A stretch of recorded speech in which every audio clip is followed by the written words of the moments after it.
Dhanik Bharat educational institutions inter IIT JEE NEET admission open. అమ్మ ఈ మధ్య కాలంలో ఎక్కువగా చూస్తున్న కేసులు ఏంటి అంటే పెళ్ళైన సంవత్సరంలోపే విడిపోతున్నారు, ఎక్కువ డివోర్స్ కేసులు నమోదవుతున్నాయి. రీసెంట్గా ఒక ఫోటోగ్రాఫర్ చెప్పాడు జనరల్ డిస్కషన్లో, పెళ్ళికి ముందే 80% డబ్బులన్నీ ముందే తీసుకుంటున్నాము పెళ్ళి ఫోటోషూట్స్ వీడియో షూట్స్కి అని. అలా ఎలా ఎందుకు ఆ రూల్ పెట్టుకున్నారు అంటే, ఎందుకంటే ఈ ఫోటోలు వీడియోలు కడిగి ఒక ఆల్బమ్ వచ్చి ఆ వీడియోని ఎడిట్ చేసి పంపేలోపే మాకు డివోర్స్ అయిపోయినాయి, ఫోటోలు అవసరం లేదని అంటున్నారు. తీసినందుకు మేము నష్టపోతున్నాము, సో దానికోసం మేము దానికి ఎంతైతే ఖర్చు అవుతుందో ఆల్మోస్ట్ 80% ముందే ప్రిఫర్ చేస్తున్నాము అని. అసలు ఇది వినడానికి చాలా సిల్లీగా కూడా అనిపిస్తుంది. అసలు మన సొసైటీ ఎటుపోతుంది?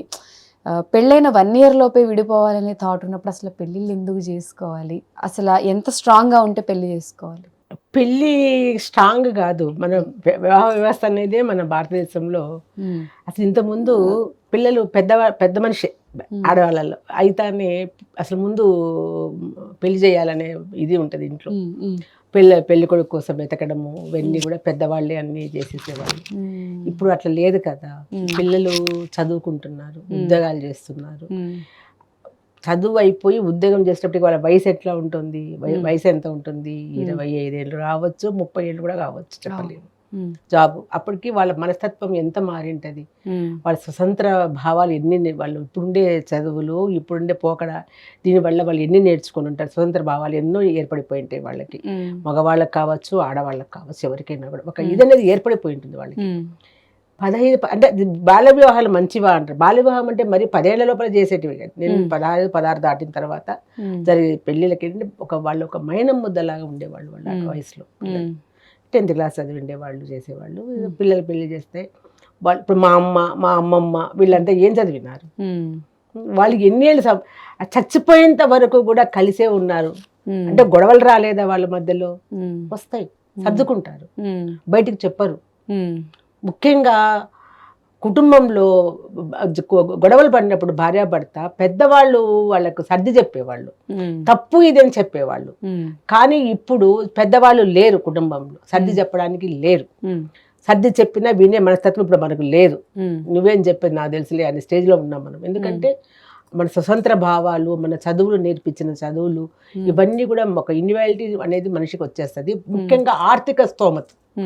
ఎప్పుడు మనకు ఆర్థికంగా మనము బలంగా ఉంటాము ఉద్యోగాలు చేసుకుంటూ, ఎవరి అవసరం మనకుంది? అమ్మ నాన్న మాట విండి వాళ్ళ అవసరం ఉందా?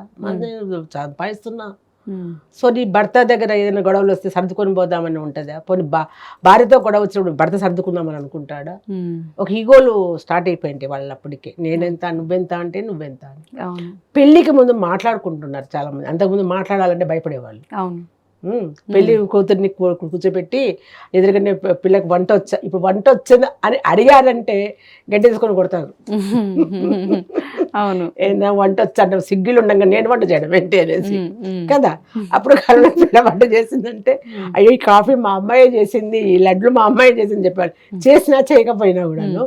సో పాటలు వచ్చా అంటే ఇవన్నీ వచ్చిన అమ్మాయిలో ఇవన్నీ నేర్చుకొని ఒక మంచి ఓపిక, ఓర్పు, సర్దుకుపోవడం ఇవన్నీ ఉంటాయన్నమాట.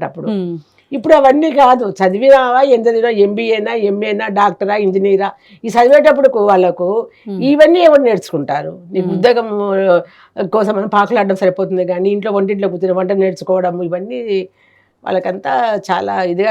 తల్లికి ముఖ్యంగా ఇప్పుడు తల్లులు ఎట్లా ఉన్నారంటే బిడ్డలెంబడి ఉంటున్నారు. ఏ జరిగినా ప్రతి దాంట్లో కల్పించుకోవడమే. ఫస్ట్ మూడో వ్యక్తి ఎప్పుడు భార్యాభర్త మధ్యలో ఎంటర్ అవుతారో ఖచ్చితంగా విడిపోతారు వాళ్ళు. సర్ది చెప్పే తల్లి లేదు ఇప్పుడు. సర్దగా వాళ్ళకు కూతుర్ని సపోర్ట్ చేసి ఆ వివాహ వ్యవస్థ పక్కకు లాక్కరావడమే తల్లి ధ్యేయం అయిపోయింది ఇప్పుడు.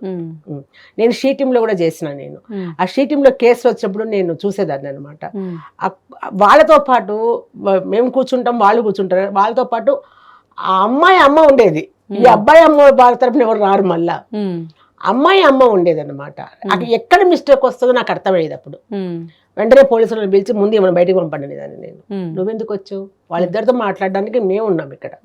వాళ్ళిద్దరితో మాట్లాడడానికే మేము వచ్చాము ఇక్కడ, నువ్వెందుకు వచ్చావు అంటే నేను ఉంటానమ్మా ఇక్కడే, నా కూతురు తప్ప నేను మాట్లాడతా అనేది.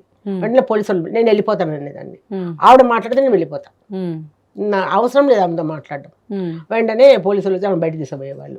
అప్పుడు ఆ అమ్మాయి మనసు విప్పి చెప్పగలుగుతుంది. అంటే తల్లి యొక్క ఆధిక్యత విడిపోవడంలో ఎంత ఉందో అర్థం చేసుకోండి. ఎందుకు పోతున్నారు అని అంటే ఏదన్నా ఉండొచ్చు, పిల్లలు చదువుకోవద్దు, ఉద్యోగాలు చేయొద్దు, డబ్బులు ఆర్జించొద్దని నేను అంటం లేదు. ఇప్పుడు ఉండే వ్యవస్థలో ఇవన్నీ కావాల్సిందే. దాంతో పాటు సర్దుకుపోయే గుణం కావాలి, ఓపిక కావాలి, ప్రేమ కావాలి, కుటుంబంతో కలిసి ఉండే తత్వం కావాలి. అవును, ఇది మన మొగాన్ని అంటం లేదే, ఆడాలని అంటున్నారు ఈ విషయాలు వచ్చినప్పటికీ. అంటే కుటుంబంలో ఆడవాళ్ళ ప్రాముఖ్యత ఎంత ఉంది అనేది మనకు అర్థమవుతుంది కదా. అల్లప్పుడు ఆడపిల్ల ఆ ఇంటి నుంచి వచ్చి ఎవరైనా అంటే వచ్చిన పెద్ద కోడలు మంచిదైతే ఆ కుటుంబం బాగుంటది, లేకుంటే నాశనం అయిపోతుంది అమ్మ అనేవాళ్ళు. నిజమే అది, నేను కూడా చూసాం, మేము కూడా అట్లాంటివి. కొద్ద కోడలు ఎప్పుడు సర్దుకో అన్ని మొదలు పెడితే ఆ కుటుంబం అంతా పోతుంది అనమాట. అట్లాంటి పరిస్థితులు వస్తున్నాయి. ఆ చదువులలో కూడా మంచి కుటుంబంలో ఎలా సర్దుకోవాలి, రాముడు అడవికి పడి సీత ఎంత ఓపికగా ఆయనతో పాటు అడవికి పోయింది, ఇవన్నీ ఏంటి వీటితో పాటు ఒక వేరే ఊరికి పోకుండా పోదు, ఆమె అడవికే పోయింది, ఎన్నో పడింది, అవన్నీ చదివాం మనం అప్పుడు, అవన్నీ చెప్పేవాళ్ళు మనకి, అవన్నీ చేసేవాళ్ళు. కాబట్టి ఎలా ఉండాలి అనేది సర్దుకుపోవాలి, కుటుంబంలో అర్థం చేసుకోవాలి. ముఖ్యంగా ఉంటే ఇప్పుడు ఎక్కడో పెరిగినాం మనము, మన కుటుంబం వేరే ఉంటుంది, ఎక్కడో పెరిగింటాడు అతను వేరే తత్వం ఉంటుంది, ఆ కుటుంబం వేరే అలవాట్లు ఉంటాయి.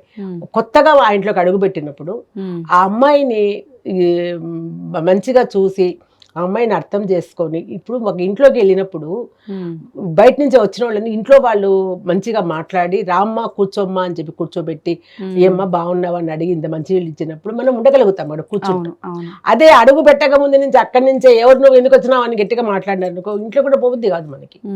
ఆ విధంగానే కోడలైనా అంతే, ఆ కోడలు కొత్తగా కళ్ళ అలవాట్లు ఉండొచ్చు, వేరేగా వాళ్ళు పెంచిండొచ్చు వాళ్ళని. అట్టప్పుడు ఈ అమ్మాయి ఆ ఇంట్లోకి పోయినప్పుడు ఆ అమ్మాయిని వాళ్ళ అత్తగారు కావచ్చు, వాళ్ళ ఇంట్లో వాళ్ళు ఈ అమ్మాయిని మంచిగా చూసి వాళ్ళ తప్పు ఒప్పులు ఉన్నా కూడా సర్ది చెప్పి ఆ అమ్మాయికి అన్ని నేర్పి ఓపిక చెప్పినప్పుడు అప్పుడు తప్పకుండా ఇట్లాంటి కూడా మారుతారు. మారలేదు అనుకో ఆమె కర్మ, మనం ఏం ఇట్లాంటి వాళ్ళు ఉంటారు కదా అన్నారు. అంటే ముఖ్యంగా మనిషికి ఓపిక, ప్రేమ, ఓర్పు, ఓపిక వేరే, ఓర్పు వేరే, ప్రేమ వేరే, ఇవన్నీ కూడా సహజంగా ఇవన్నీ ఉండాలి. సర్దుకుపోయే గుణం ఉండాలి, పెద్దవాళ్ళని గౌరవించే ఇది ఉండాలి, ఆ సంసారం నడిపే నైపుణ్యం ఉండాలి, అది ఉద్యోగం చేయని ఏమన్నా కానీ ఇవన్నీ ఉన్నప్పుడు ఇంత ముఖ్యంగా ఏదన్నా వచ్చినప్పుడు మనస్పర్ధలు వచ్చినప్పుడు కూర్చొని మాట్లాడుకోవాలి. కూర్చొని మాట్లాడుకుంటేనే ఎటువంటి సమస్య అయినా తీరుతుంది. కానీ మూడో వ్యక్తిని ఎప్పుడు కూడా నువ్వు వాళ్ళమ్మన కానీ వీళ్ళమ్మన కానీ వీళ్ళ వాళ్ళని కానీ కల్పించుకోండి. మీ ఇద్దరికే తెలుసు ఏమొచ్చింది అక్కడ, మీ ఇద్దరే మాట్లాడుకోండి కూర్చొని. ఎందుకు సర్దుకోవచ్చు కదా. ఒకసారి పెళ్లి అయిన తర్వాత విడిపోవడం అనేది అది ఎంతవరకు కరెక్ట్.